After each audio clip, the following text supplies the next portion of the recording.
अच्छा जी, आगे बढ़ते हैं। टच स्क्रीन में सिर्फ एक चीज हम यहाँ पे ऐड करेंगे और वो है एक ऐसी टच स्क्रीन टेक्नोलॉजी जो कि मोबाइल फोन्स के अंदर यूज होती है। वो आप जस्ट आप लिख लें ताकि मे भी कभी क्वेश्चन में आ जाए पेपर में। तो उसको कहते हैं AMOLED touch screen technology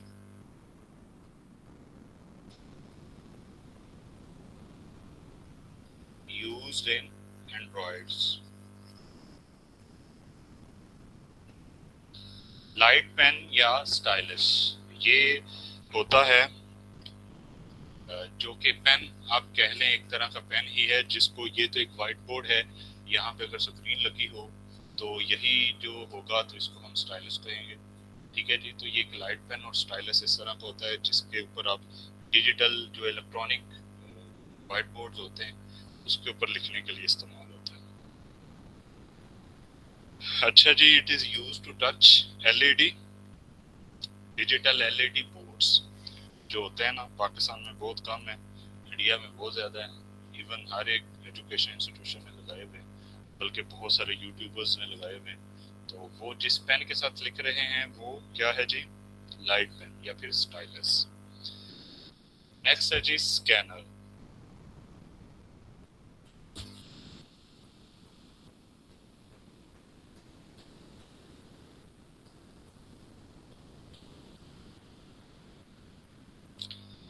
other जो इनपुट डिवाइसेस हैं उनमें एक स्कैनर है।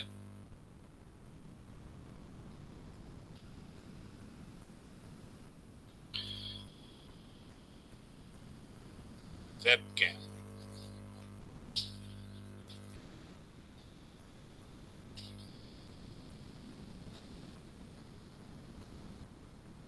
ग्राफिक टैब्स होते हैं। अच्छा जी,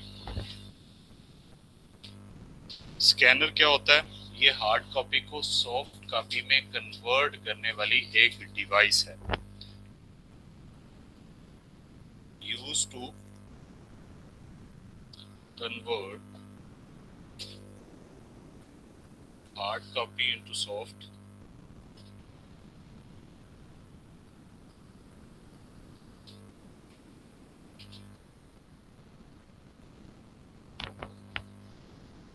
आजकल बहुत सारे मोबाइल डिवाइसेस में भी ये स्कैनर्स आ चुके हुए हैं, लेकिन ये इस तरह एडिटेबल नहीं होते।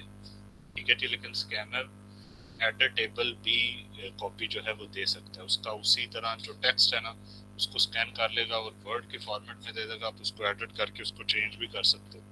या अदरवाइज स्कैनर इस तरह का तो है ही, जो आप मोबाइल्स में यूज करते हैं तो डायरेक्ट पिक्चर लें तो वो स्कैन हो जाती है, इसी तरह एक पीडीएफ या फिर उसका सॉफ्ट कॉपी बन जाती है। आगे हम वेब कैम जो है ये वर्चुअल इमेज बनाने के लिए इस्तेमाल होता है जी। ये क्या करता है? टू इनपुट वर्चुअल इमेज, जो कुछ रियल वर्ड में है आप इसको कंप्यूटर में डालना चाह रहे हैं तो उसके लिए वेब कैम है।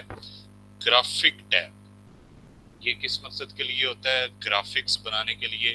तो ये कनेक्ट होगा डिवाइस के साथ, सिस्टम यूनिट के साथ, और एक अलग से टैब होगा। ठीक है जी। अगर आपने इसको कहीं देखा हो या कभी सुना हो, ये बिल्कुल आप ये समझ लें कि ये अगर हम इसको ग्राफिक टैब कंसीडर करें तो ये उस सिस्टम के साथ कनेक्ट होगा। तो यहाँ पर जो कुछ भी मैं ड्रॉ करूँ तो वो उसमें हो जाएगा। बहुत सारे कार्टून्स जो बनते हैं वो ग्राफिक टैब्स से बनते हैं। आजकल तो बहुत सारा ये काम हो भी रहा है यूट्यूब पे ना, ये कार्टून्स का बहुत ज्यादा ट्रेंड भी है। तो वो ग्राफिक टैब्स होते हैं जिनसे ये काम होता है। तो ये भी एक इनपुट डिवाइस रहेगी।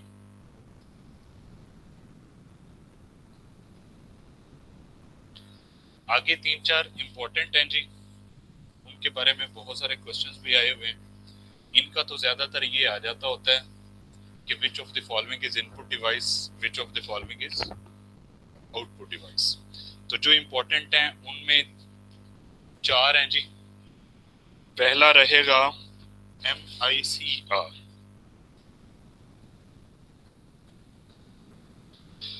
सेकंड है जी VCR,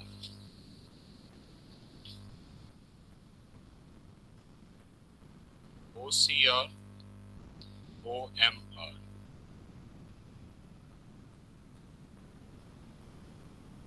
ये सारे के सारे इनपुट डिवाइसेस हैं। MICR फुल फॉर्म इसकी लिखेंगे जी, मैग्नेटिक इंक करेक्टर।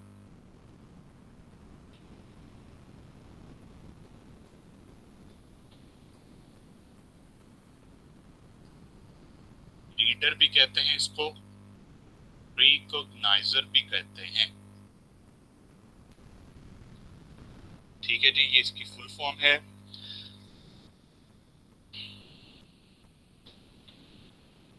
किस पर्पस के लिए यूज होता है? Very simple, use to authenticate cheques. Bank के जो चेक्स होते हैं ना, उसको ऑथेंटिकेट करने के लिए आपने देखा होगा उनके पास वो डिवाइस होती है, तो वो चेक के ऊपर चलाते हैं तो उसके साथ सारी जो डिटेल्स हैं वो उसके अंदर आ जाती हैं ऑटोमेटिकली। तो ये MICR है। आगे जो है जी BCR, bar code reader.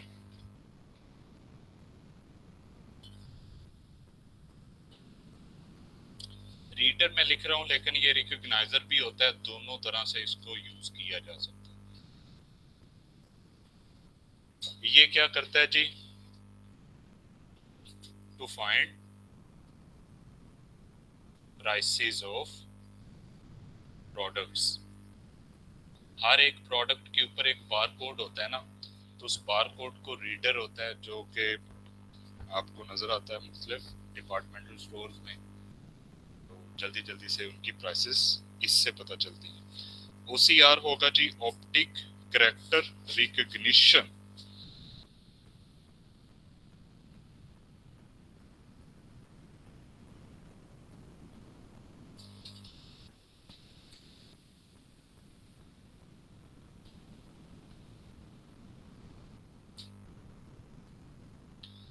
Optic character recognition use होता है, use to identify different objects, shapes.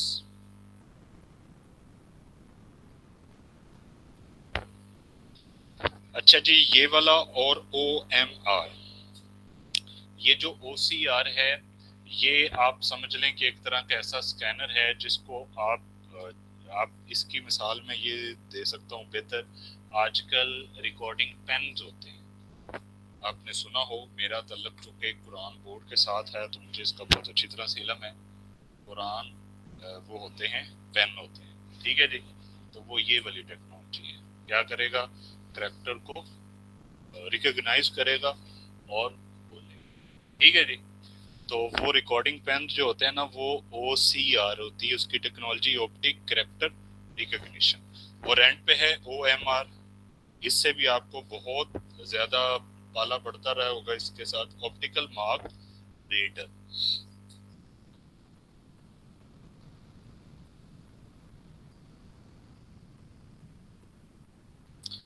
ये क्या होता है? MCQ शीट्स को चेक करने के लिए।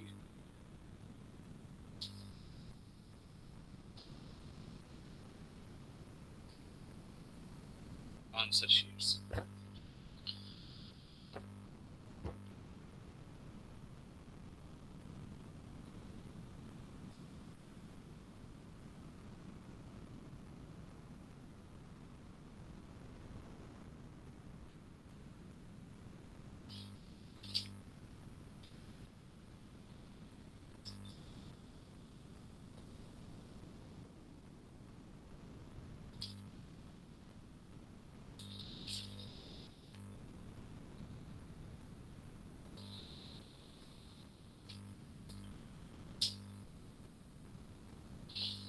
डन।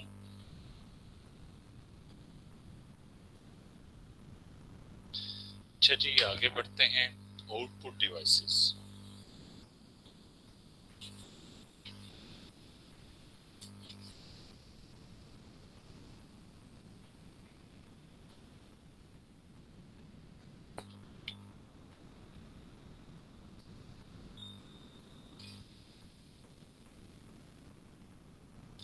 कंप्यूटर आउटपुट डिवाइसेस जो हैं मेनली टू हैं। कौन कौन सी हैं? हाँ जी, मॉनिटर,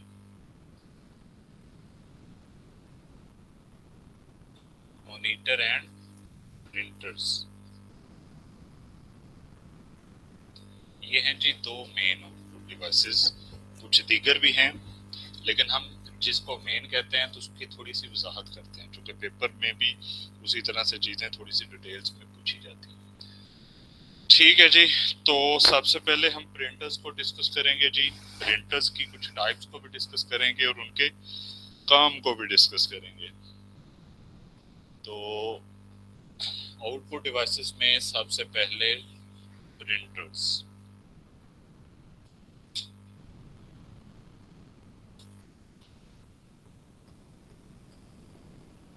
प्रिंटर करता क्या है?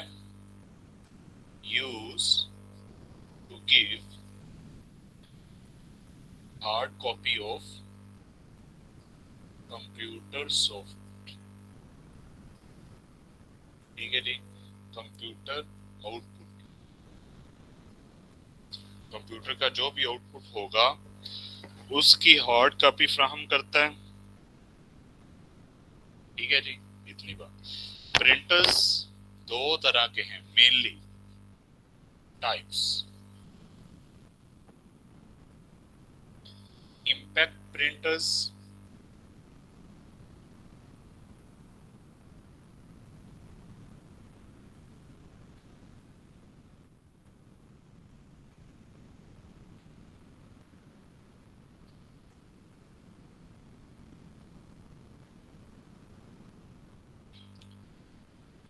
Non impact printers.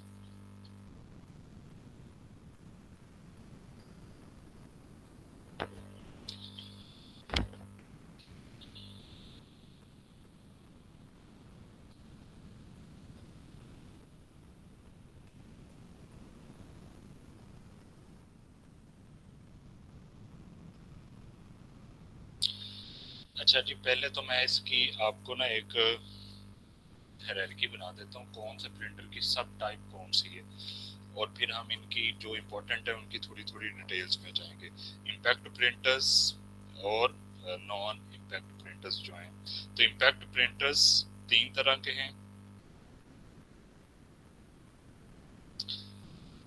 Impact printers,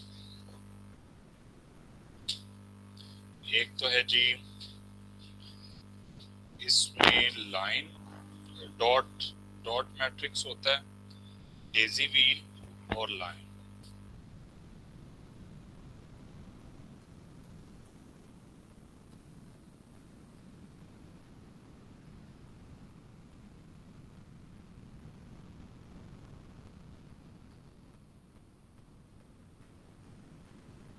ये सारे के सारे इम्पैक्ट हैं। नॉन इम्पैक्ट प्रिंटर्स की टाइप्स हैं जी, इंकजेट, लेजर, थर्मल।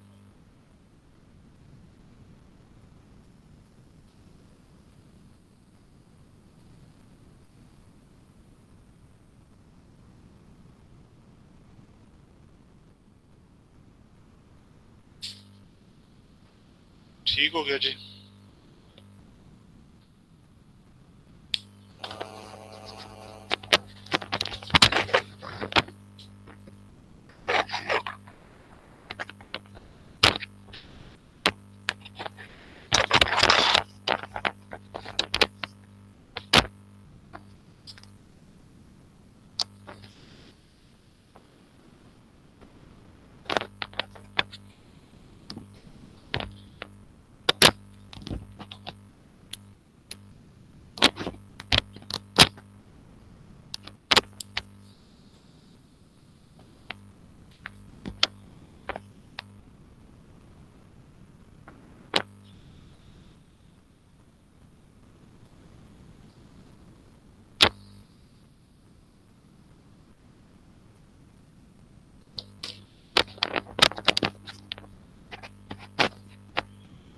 अच्छा जी, ये सारी की सारी टाइप्स होगी।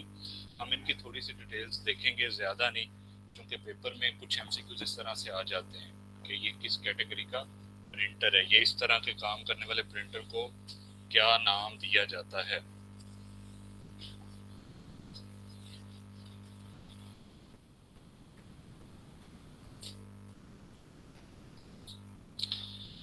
अच्छा जी, इम्पैक्ट प्रिंटर्स जो है ना, सबसे पहले तो इनके बारे में थोड़ी सी डिटेल लिखें जो कि जनरल है।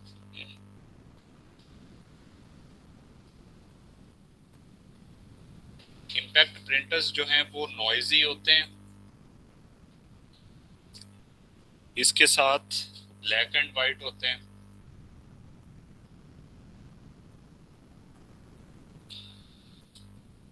और इनकी टेक्नोलॉजी जो है वो ओल्ड टेक्नोलॉजी है। इसमें क्या होता है, पेपर को, इम्पैक्ट है ना, पेपर को फिजिकली टच करती है मशीन, आप समझ लें इन शॉर्ट वर्ड्स। चूंकि आगे इनकी डिटेल्स में, थोड़ी थोड़ी डिटेल्स में अलग अलग कैटेगरी है ना, लेकिन इसमें क्या है कि machine, in simple words, machine touch the paper physically while printing। तो इम्पैक्ट प्रिंटर्स में से ही एक टाइप ऑफ प्रिंटर ऐसा है कि जिसको कुरान पाक की प्रिंटिंग के लिए प्रोहिबिट किया गया है बाय लॉ। ठीक है जी, तो वो भी इसी तरह कि उसका जो इम्पैक्ट है ना वो नहीं होना चाहिए। तो इस तरह की जो टेक्नोलॉजी है उसको बैन भी किया गया हुआ है। ठीक है जी, वो जो कुरान पाक है ना उसकी मुकद्दस होने की वजह से कुछ चीज़ें जो हैं वो फिर प्रोहिबिटेड होती हैं। तो ये भी उसी प्रिंटिंग टेक्नोलॉजी की बात हो रही है ना। तो इसमें जो इम्पैक्ट प्रिंटर होता है ये फिजिकली पेपर को टच करता है। ठीक है जी, तो नॉन इम्पैक्ट प्रिंटर्स के बारे में दो तीन बातें लिखेंगे। नॉन इम्पैक्ट प्रिंटर्स में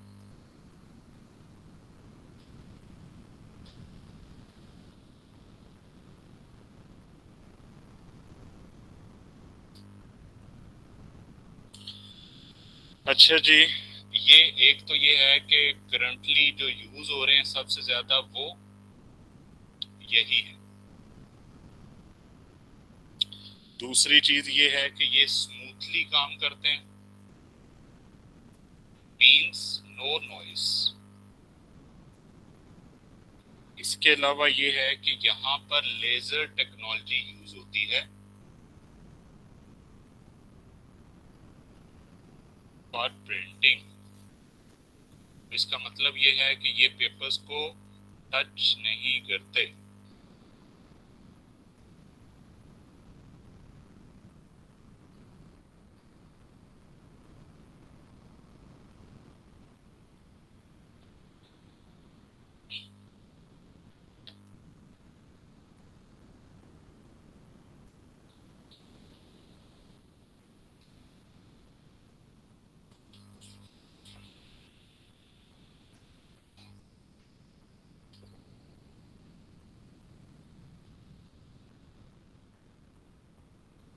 डॉट मैट्रिक्स,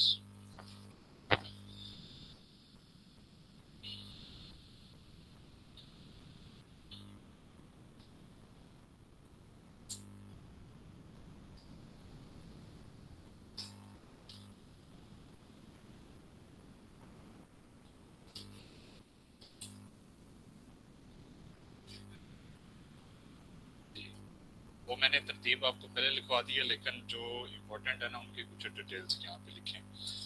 ये डॉट मैट्रिक्स प्रिंटर जो है इसको कैरेक्टर प्रिंटर भी कहा जाता है। इसका मतलब ये है, ये क्या करता है, print one character eight a time. वो जो टाइम है वो पर मिनट का भी हो सकता है, पर सेकंड का भी हो सकता है। ठीक है जी, लेकिन एक वक्त में एक कैरेक्टर को प्रिंट करता है। अब इसमें पिन हेड्स होते हैं जो कि पेपर को फिजिकली टच करते हैं।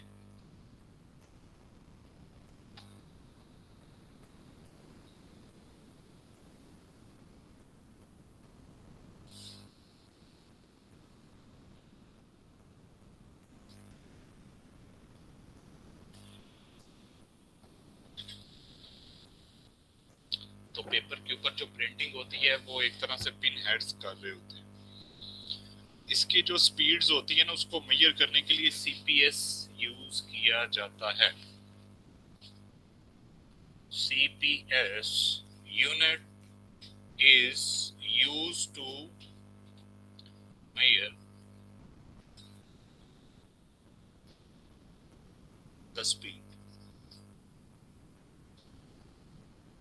तो सीपीएस क्या होता है? कैरेक्टर्स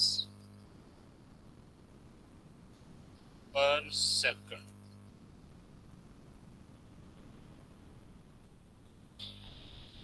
ठीक होगी इतनी बात।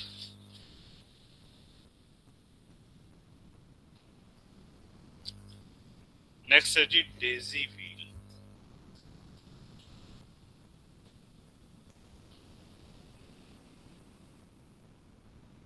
इसकी लिस्ट एक साथ लिखी है ना, वो जरा देखें।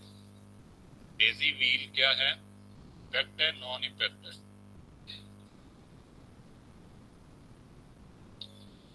लेकिन ये है कि आप इसकी डिटेल्स में भी जब जाते हो ना, तो तब भी आपको ये क्लैरिटी हो जाएगी।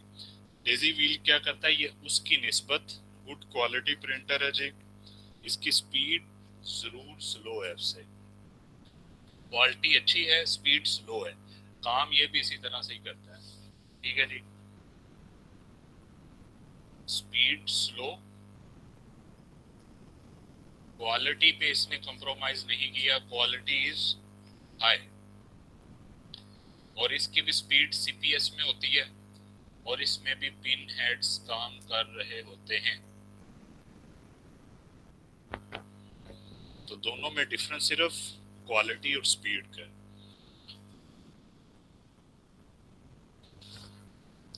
Line printers next. तो नाम उसका बता रहा है कि ये उसकी स्पीड से मुतल्लिक है। लाइन प्रिंटर एक टाइम में एक लाइन को प्रिंट करता है। ये चूंकि कैरेक्टर को प्रिंट करता है एक टाइम में,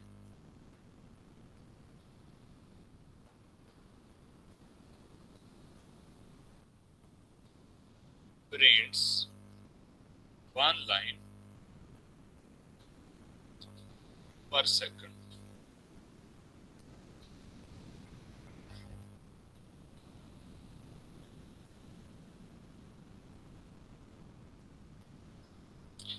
अच्छा जी, इसमें 3 तरह की टेक्नोलॉजीज फर्दर भी हैं। मैं उनके जस्ट नाम ही यहाँ पे बताना मुनासिब समझूंगा, उसकी ज़्यादा डिटेल्स में जाने की जरूरत नहीं है। ये जो लाइन प्रिंटर्स होते हैं, ये आगे फर्दर 3 टाइप्स में डिवाइडेड हैं। Drum printers, chain printers and band printers. Drum, chain, band.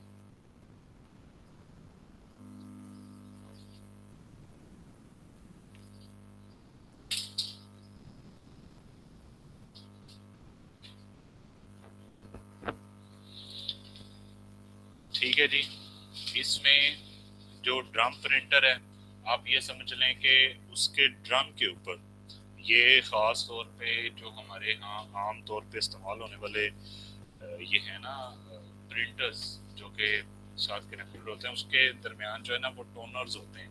Toners के अंदर ड्रम्स लगे होते हैं, वो इंक वाले ना। ठीक है, तो ये उसी तरह की कोई टेक्नोलॉजी है ये वाली ड्रम वगैरह। तो या तो वो उसकी जो इंक है वो ड्रम की सूरत में हो सकती है, या चेन पर हो सकती है, या बैंड पर हो सकती है, तो कुछ भी हो। तो ये सारे के सारे लाइन प्रिंटर्स की फर्दर कैटेगरीज हैं। Ink jet jet printers.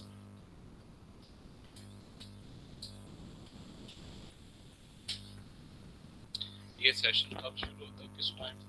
मेरा ख्याल है बहुत सारे लोग इस वक्त थक जाते हैं। 3:30 बजे शुरू? नहीं नहीं, मतलब आप लोग कब से? नहीं है फिर ये बात। मैं तो समझता हूँ कि ये पूरी तैयारी ही खुश्क है। ठीक है, इसमें कोई बंदे को सुकून नहीं मिलता। इंजॉय तो बंदा कर ही नहीं सकता ना इस पूरी तैयारी में। जिसने इंजॉय करना है वो तैयारी से आउट हो जाता है।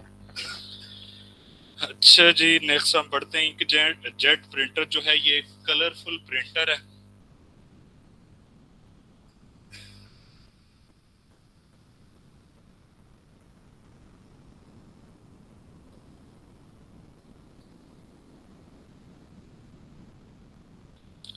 इसके साथ इसके मतलब लिखिएगा, इसके अंदर 4 कलर्स के कार्टेज यूज होती है।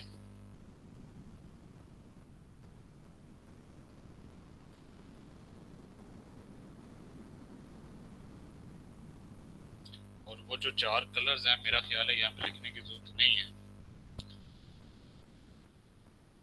नहीं, इसके जो 4 है ना, वो जो प्राइमरी कलर्स है ना, वो नहीं है इसके।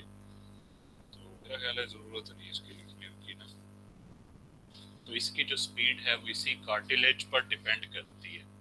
अगर ये प्रॉपर होंगे तो सही काम करेगा, अगर ये कम होंगे तो नुकसान देगा। स्पीड इज डिपेंडेड अपॉन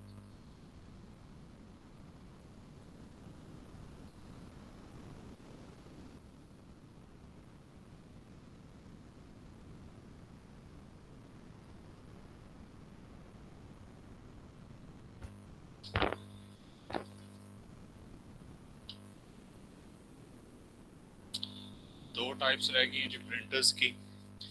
एक तो लेजर प्रिंटर है और दूसरा थर्मल प्रिंटर।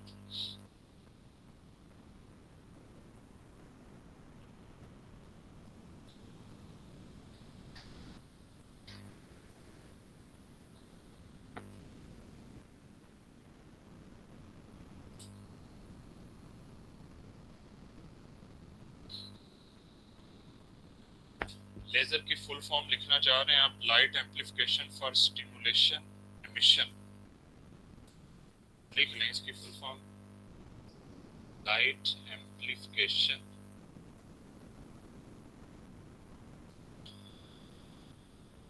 स्टिमुलेशन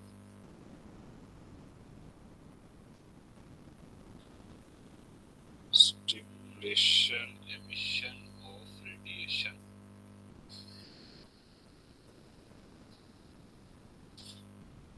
ये होती है लेजर। तो यूजुअली जो आजकल यूज हो रही है फोटोकॉपी मशीन्स, उनके अंदर ये लेजर टेक्नोलॉजी ही यूज हो रही है। तो इसको कहा जाता है बेस्ट क्वालिटी प्रिंटर।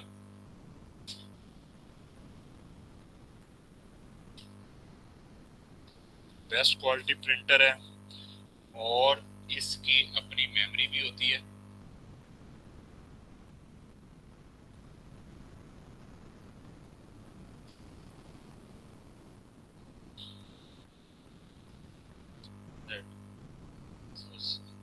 मैंने इस तरह इसको जेड कर दिया है, ऐसे होता है laser.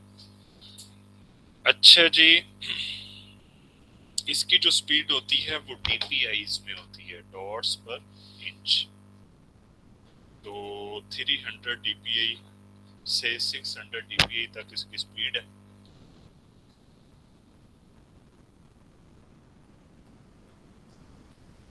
For quality and speed 300 से 600, ये कोई इतनी इंपॉर्टेंट चीज नहीं है। लास्ट है जी थर्मल प्रिंटर। ये वो प्रिंटर है जो कि लगा होता है एटीएम्स।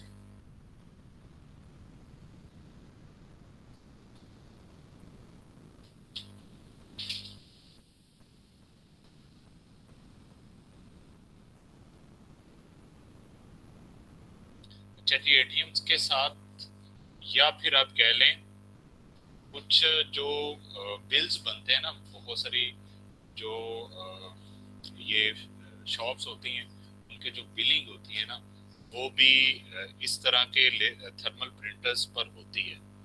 लेकिन कानूनी तौर पर ये नहीं होना चाहिए। जो बिल्स है ना वो सही प्रिंटर्स के साथ होने चाहिए, जो कि बिल्स जो है वो क्लेमेबल होते हैं। ठीक है जी। लेकिन ये थर्मल प्रिंटर का सबसे बड़ा नुकसान ये है कि थर्मल पेपर इनके अंदर यूज होता है। थर्मल पेपर के ऊपर क्या होती है, वैक्स कोटेड पेपर होता है।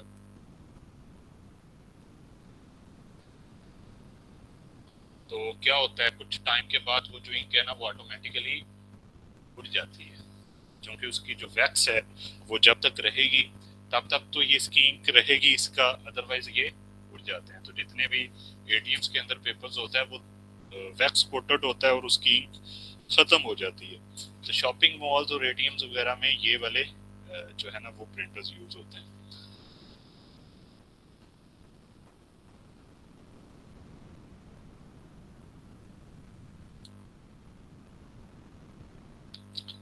ठीक हो गया जी। आगे बढ़ते हैं। Second output device that is monitors. ठीक है जी। मॉनिटर भी इंपॉर्टेंट टॉपिक है।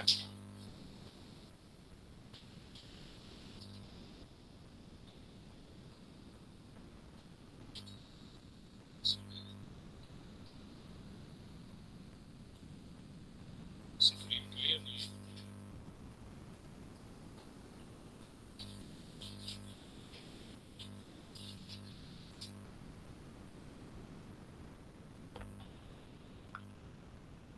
साफ लिख पाना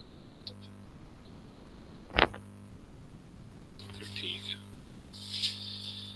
अच्छा जी, second output device is monitor.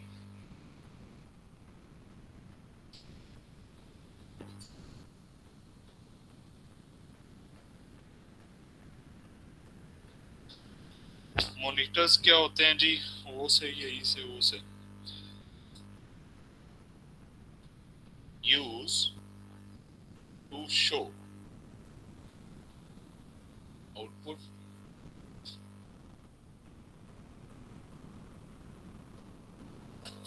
Of system. ठीक है जी। इसको सॉफ्ट कॉपी ऑफ आउटपुट भी कहा जाता है। मॉनिटर्स के ऊपर जो शो होती है चीज।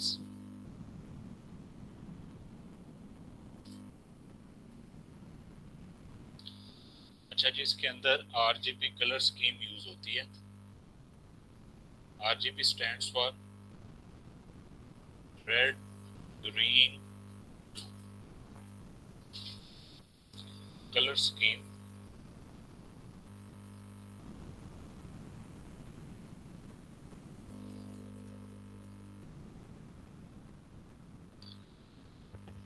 अच्छा जी, एक खास किस्म का मॉनिटर होता है जिसको क्रोम मॉनिटर कहते हैं। उसके कुछ कलर्स की तादाद थोड़ी डिफरेंट है, तो वो यहाँ पे लिख लें जी। क्रोम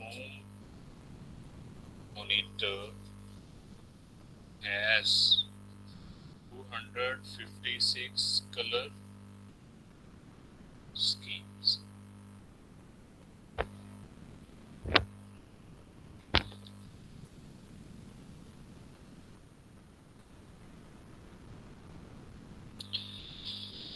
अच्छा जी, स्क्रीन की दो टाइप्स होती हैं मॉनिटर्स की।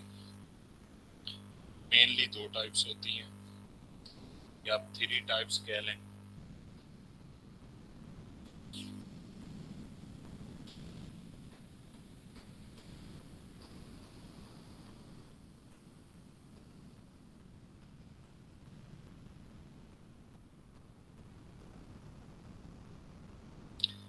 या खास तौर पर इनकी स्क्रीन्स की हम बात करें। ठीक है जी, कितनी तरह के होते हैं? एक तो है R C R T, C R T. दूसरा है एल ई डी। ठीक है जी। और L C D. C R T stands for cathode ray tube. LED light emitting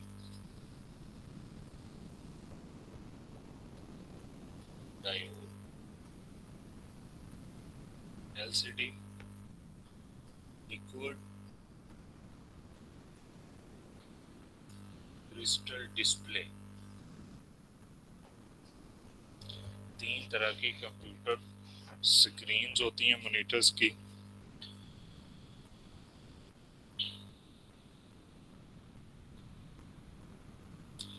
और जो टीवीज होते हैं, मैंने पहले यहाँ पे बताया कि जो स्मार्टफोन्स की स्क्रीन होती है वो एमोल्ड टेक्नोलॉजी की होती है, लेकिन ये जो टीवीज होते हैं उनकी technology old, O L E D technology. लेकिन ये कोई इतनी ज़्यादा ये जनरल नॉलेज का ही इंफॉर्मेशन है, कोई इतना ज़्यादा नहीं। अच्छा जी, ये जो एक स्क्रीन होती है उसके स्मॉलेस्ट यूनिट को क्या कहते हैं जी? पिक्सल।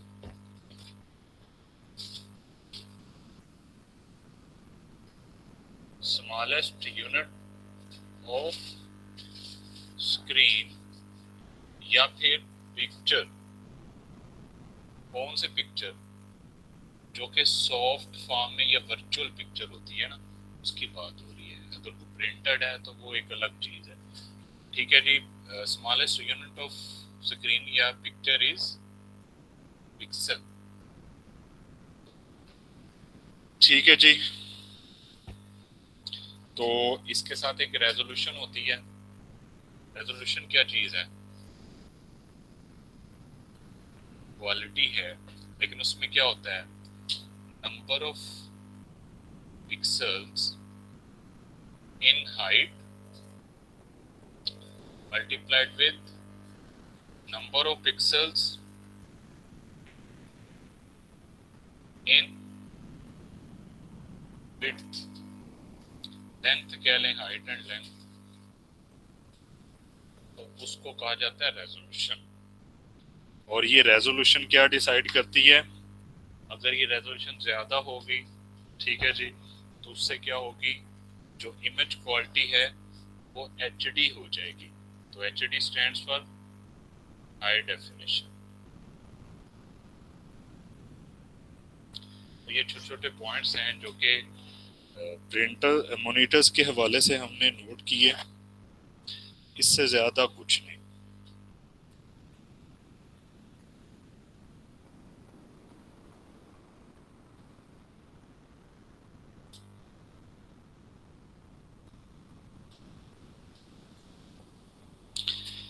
अच्छा जी, अदर आउटपुट डिवाइसेस हैं कुछ जिनमें प्लॉटर होता है।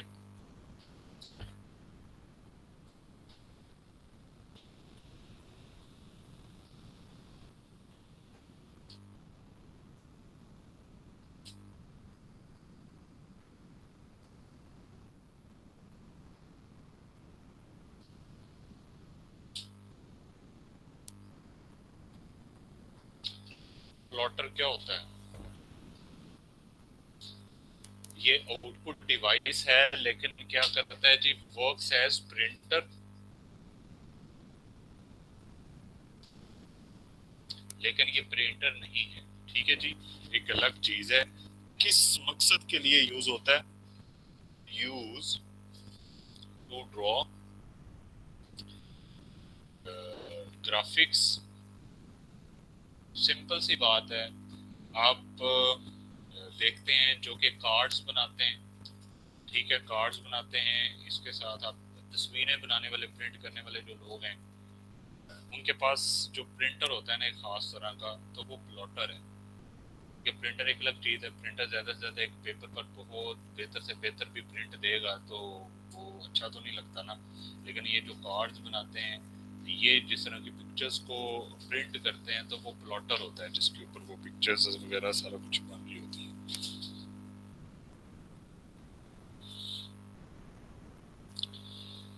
इसके अलावा एक स्पीकर है। स्पीकर भी एक आउटपुट डिवाइस है। क्या करती है? Use to give output in the form of voice।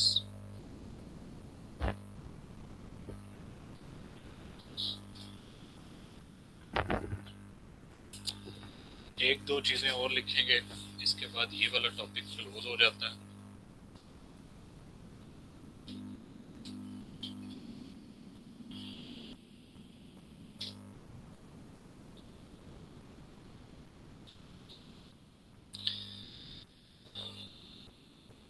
दो तरह की स्क्रीन्स होती हैं, उसके मतलब थोड़ी सी बात लिखेंगे, कभी ना कभी पेपर में ये पूछी गई है। इसको आप कैटेगराइज करेंगे मिसलेनियस।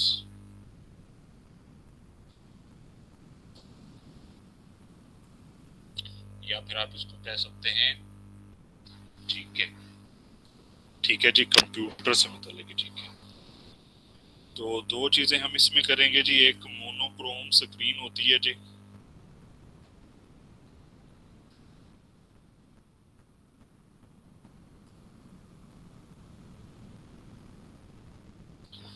मोनोक्रोम स्क्रीन में क्या है जी, इसमें एक कलर ही यूज होता है डिस्प्ले के लिए।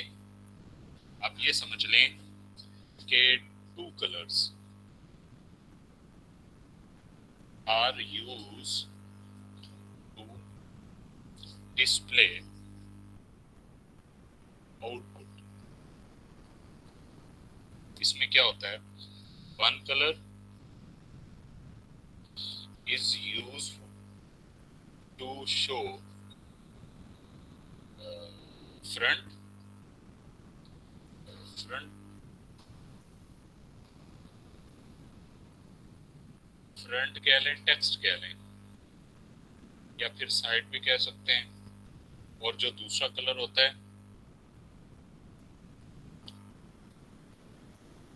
is used to show background।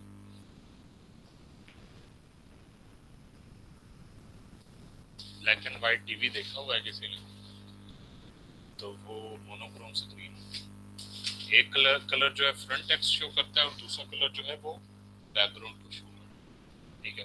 तो वो ब्लैक एंड व्हाइट होता है। जो उसने दिखाने होते हैं, कोई जो कुछ दिखाना होता है तो वो ब्लैक में नजर आता है, और जो कुछ पीछे हो वो सारे का सारा व्हाइट। तो इसके अलावा एक और स्क्रीन होती है जिसको कहा जाता है प्लाज्मा डिस्प्ले। सुना हुआ नाम ये?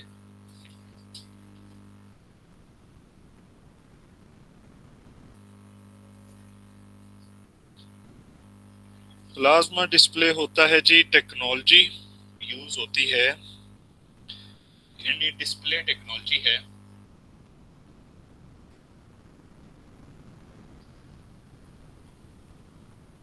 in which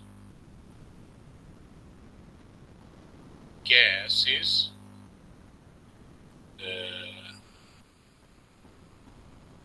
between glasses।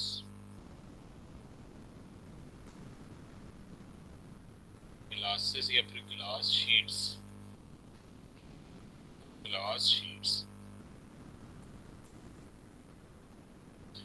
इसको प्लाज्मा डिस्प्ले टेक्नोलॉजी कहा जाता है। जो कि टीवी स्क्रीन के अंदर होती है, आपको नजर आ रहा होता है ना, वो पुराने जो टीवीज हैं उनका जो है ना वो बड़ी मोटा उसका शीशा होता है, तो उसके अंदर गैस होती है, तो उसको प्लाज्मा डिस्प्ले कहा जाता है।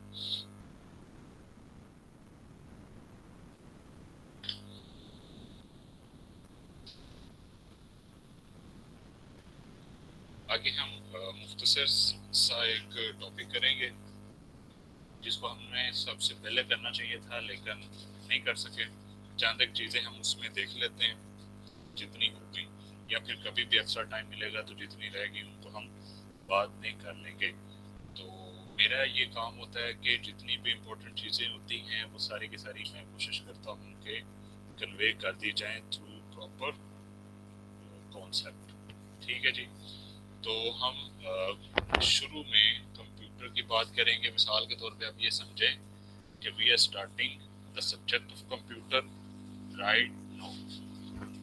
कुछ बातें हमें करना जरूरी होंगी जिनको हमने पहले नहीं किया, हम अभी करते हैं।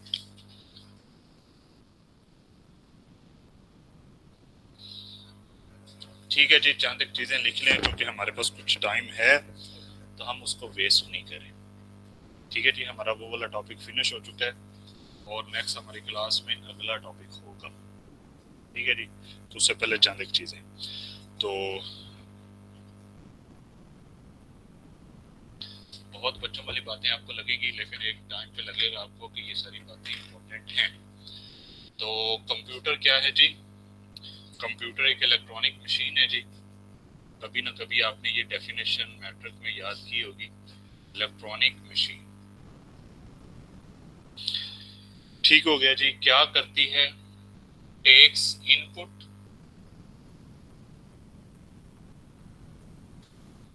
प्रोसेस द इनपुट,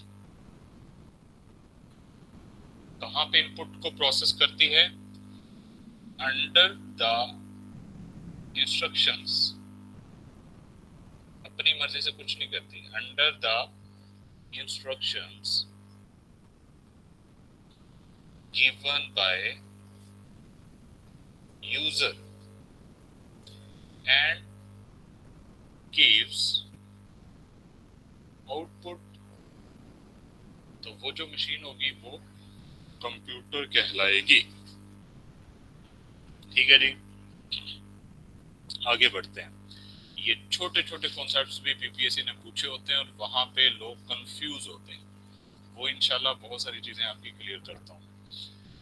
अब डाटा, इंफॉर्मेशन, इनपुट, आउटपुट, इस तरह के क्वेश्चंस आपको पेपर्स में नजर आएंगे। इंफॉर्मेशन क्या होती है? यहाँ पर कोई है जो डिफरेंशिएट कर सके डाटा और इंफॉर्मेशन में क्या फर्क है?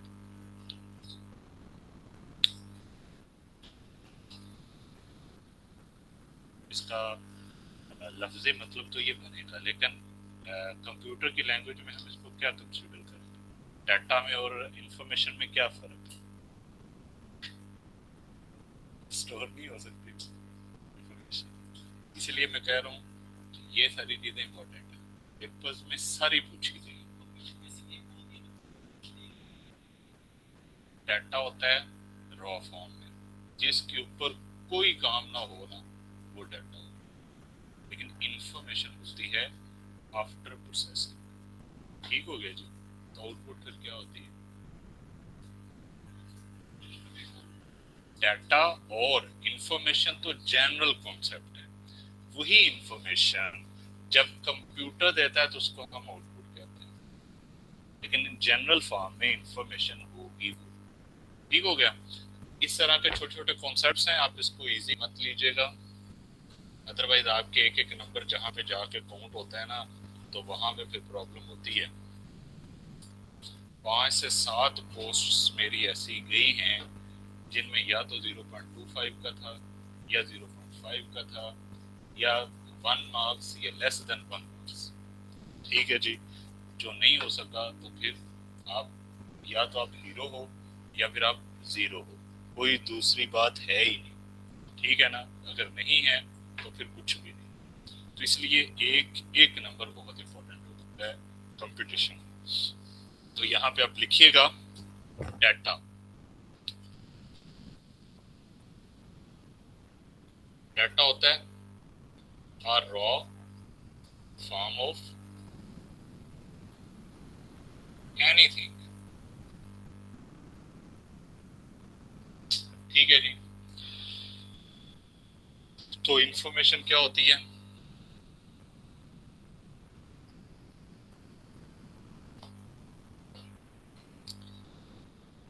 Processed data is called information।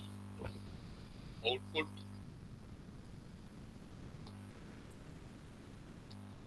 another name of information in the language of computer, हम उसको आउटपुट कह सकते हैं, लेकिन हम ये कह सकते हैं इंफॉर्मेशन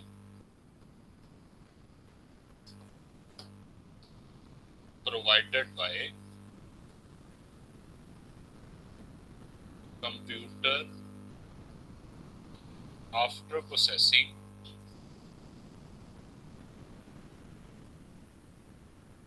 तो वो होगी।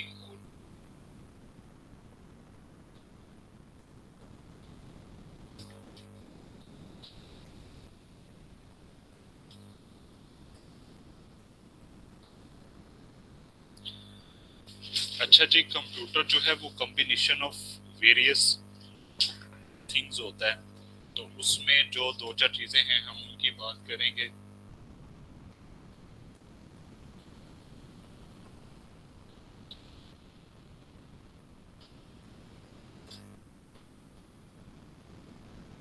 A computer is combination of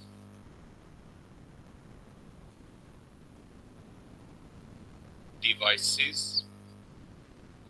जिनमें एक होता है CPU, central processing unit.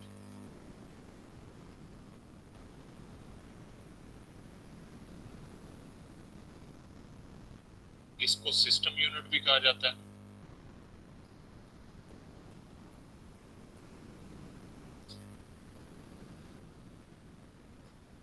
Computer hardware में जो है इन चीज़ों को कुछ ना कुछ डिस्कस किया जाता है, लेकिन यहाँ पे थोड़ी सी डिटेल जरूर आप रखिएगा जहन में। एक तो इसको कहा जाता है brain of computer,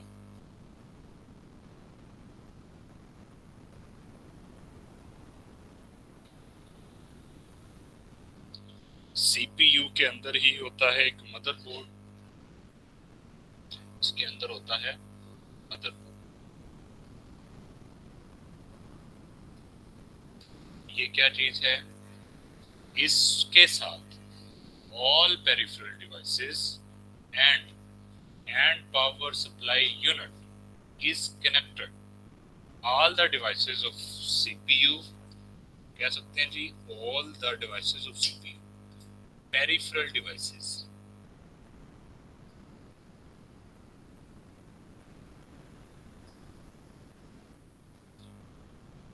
are centrally connected to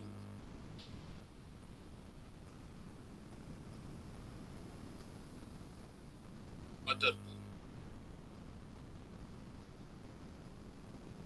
ज्यादा नीचे जा रहा है तो इंक्लूडिंग पावर सप्लाई, ये आपने इसके साथ लिखना होगा। पावर सप्लाई भी मदरबोर्ड के साथ कनेक्टेड होती है। तो यहाँ से सारे के सारे सर्किट्स, कंप्यूटर के जितने भी डिवाइसेस हैं, वो सब के साथ इसके साथ कनेक्टेड होंगी। अगर कोई चीज़ इसके साथ कनेक्टेड नहीं होती तो वो सिस्टम यूनिट का हिस्सा नहीं हो सकती। ठीक है जी। यूएसबी होगी, यूएसबी एक सेपरेट चीज़ है, लेकिन पेरिफेरल डिवाइसेस के साथ उसके जितनी चीज़ें लिंक्ड होंगी ना, माउस हो सकता है, वो कीबोर्ड हो सकता है, वो मॉनिटर हो सकता है, ठीक है, कुछ भी सिस्टम के साथ कनेक्ट होगा तो वो मदरबोर्ड के साथ कनेक्ट होगा, इंक्लूडिंग पावर सप्लाई। ठीक है जी। तो ये सारे का सारा कहलाता है सेंट्रल प्रोसेसिंग यूनिट, उसी के अंदर ही मदरबोर्ड भी होता है। इसके अलावा मॉनिटर एंड कीबोर्ड, ये और माउस, ये भी सारी एक तरह से कंप्यूटर की मेन डिवाइसेस कंसीडर होती हैं। कंप्यूटर की कुछ फीचर्स हैं जिनके मतलब क्वेश्चंस आते हैं। जिस तरह 2024 में ही एक पेपर में मैंने ये क्वेश्चन इस तरह से देखा है, उसने कहा है कि a computer has feature to retain data even on power cut, this feature of computer is called, इसका नाम क्या होगा? तो इस तरह से कुछ फीचर्स भी पूछे जाते हैं ना कंप्यूटर्स के। तो कंप्यूटर के कुछ कॉमन जो कैपेबिलिटीज हैं उसकी या जो कैरेक्टरिस्टिक्स हैं, हम उन पे भी थोड़ी सी बात करेंगे जी। तो एक तो होती है जी कंप्यूटर की स्पीड। तो ये तो सिंपल सी बात है जी, स्पीड का तो सबको पता है, इसको एक्सप्लेन करने की जरूरत नहीं है। अगर क्वेश्चन इस तरह से आता होता है कि a computer can execute trillions of, आप कह लें कि instructions at a time, it is known as speed of computer simply. तो इस तरह से तो आप इसको अंडरस्टैंड कर पाएंगे ना।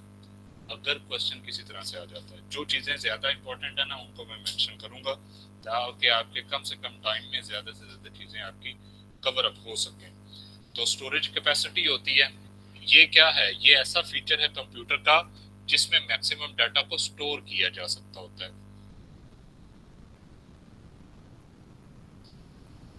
या फिर मेमोरी यूनिट आप इसको कह सकते हैं। तो ये भी एक फीचर होगा कंप्यूटर का। देन आती हैं 3-4 फीचर्स जो कि इम्पोर्टेंट हैं, उनकी कुछ डिटेल्स का भी आपको पता होना चाहिए। पहली है जी accuracy. Computer is more accurate than humans in calculation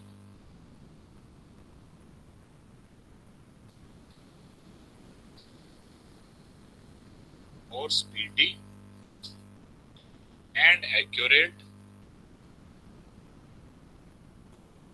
in complex calculations तो इस तरह की जो इसकी फीचर है उसको हम एक्यूरेसी कहते हैं। रिलायबिलिटी ये भी एक फीचर है कंप्यूटर का।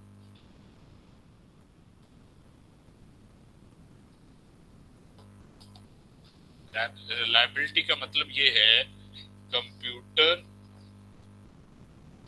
इज मच मोर, हमें ज्यादा एग्जैजरेट नहीं करना, is much reliable in processing without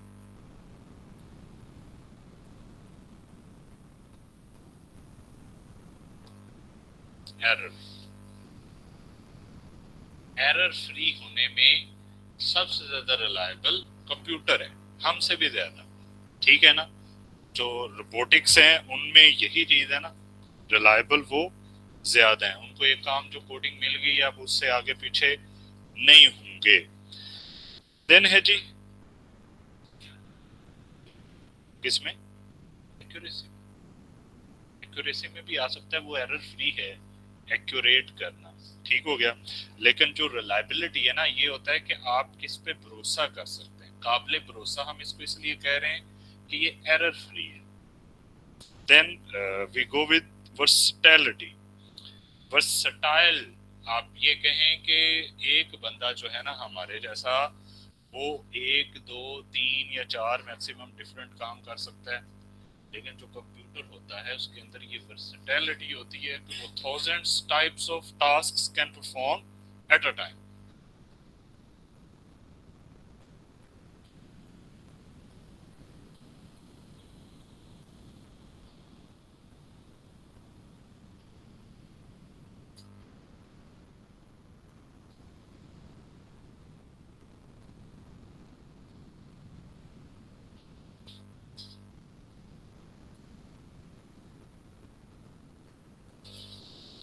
many types of interconnected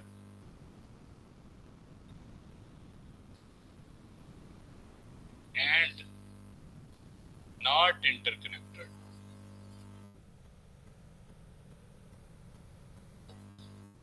tasks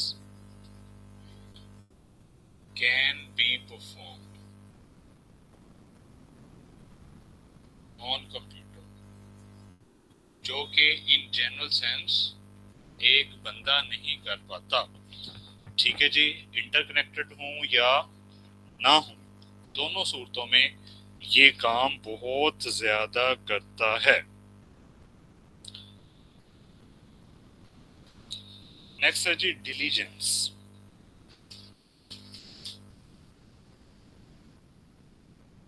ji,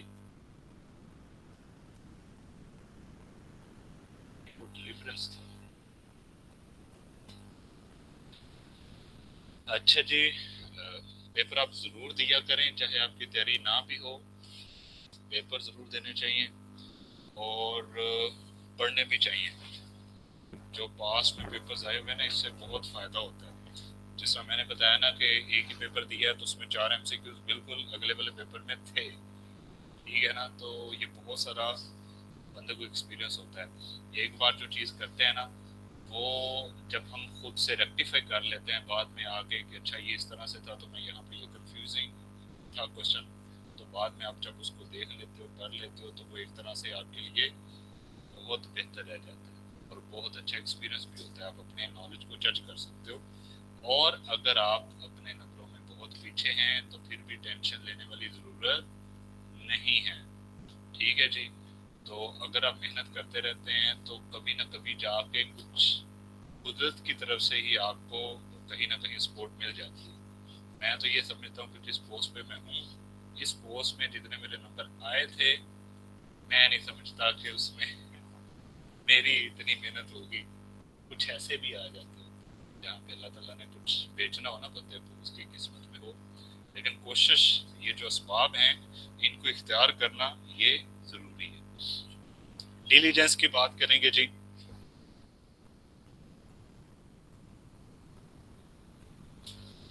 diligence में ये लिखिए कि जो कंप्यूटर्स होते हैं वो repetitive calculations any number of times कर सकते हैं।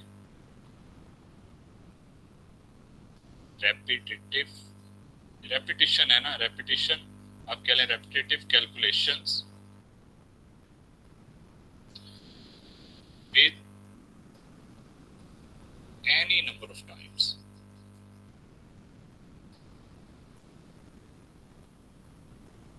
with accuracy। जो डिलीजेंस इनके अंदर है वो किसी और के अंदर नहीं है।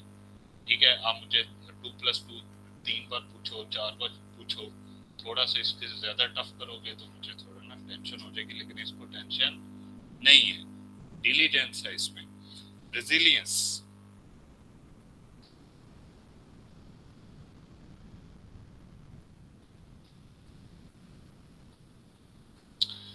रेजिलियंस के बारे में लिखें जी।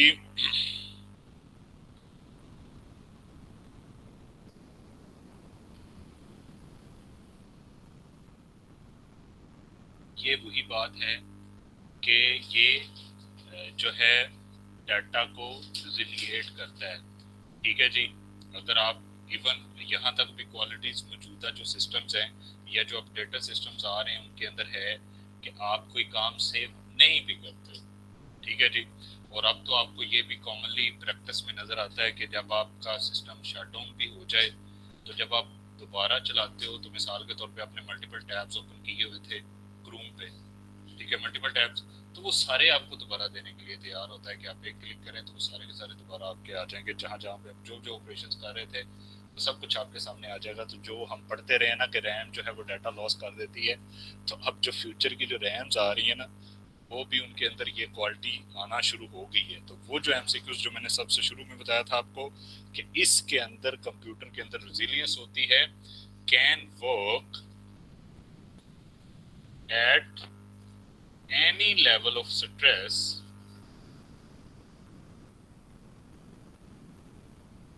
ठीक है जी, स्ट्रेस हो सकता है, किसी तरह की एडवर्स कंडीशंस हो सकती हैं।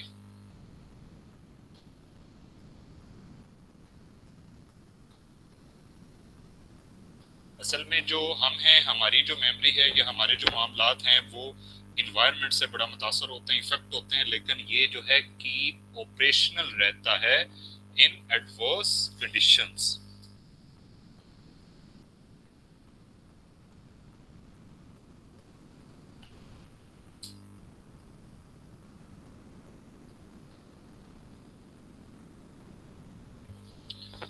ठीक है जी, तो आज का टॉपिक यहीं तक।